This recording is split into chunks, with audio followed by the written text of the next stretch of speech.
Fond du Lac City Council has voted against a proposed change to the city's housing ordinance. The change was meant to protect transgendered people from being forced from their home or apartment just because they are transgendered.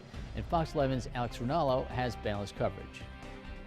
About 70 people spoke at Monday's Fond du Lac City Council meeting. Both sides were represented fairly evenly among the speakers. It took nearly 4 hours of debate for the council to vote 5-1 to deny a change to the city's housing ordinance. Councilmember Dan Manning proposed the change, which would prevent discrimination of people based on their gender identity or expression. We're not seeking special protection, special treatment for the LGBT community. We're seeking equal treatment. But on the other side, some question whether there is really an issue with transgender discrimination in Fond du Lac, pointing out there have been no formal complaints to the city. This is not about a problem.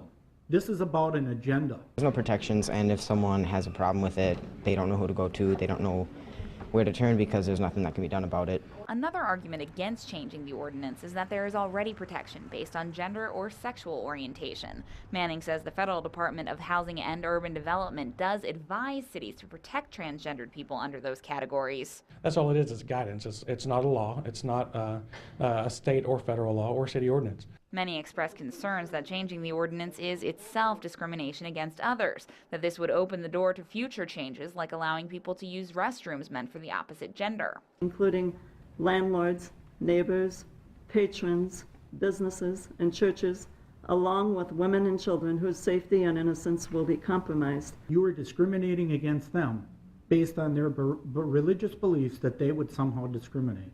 Manning says, however, the proposed change had nothing to do with public restrooms or locker rooms. At the heart, supporters of the change say it's about ensuring transgendered people a basic human right. It shouldn't matter how a person identifies, they're just who they are. They want to live their life. They deserve every right to live in a house as well as anyone else. When it comes to the legislation, what are we going to do? Somebody has to stand on firm ground and say this is what we're going to accept and this is what's not.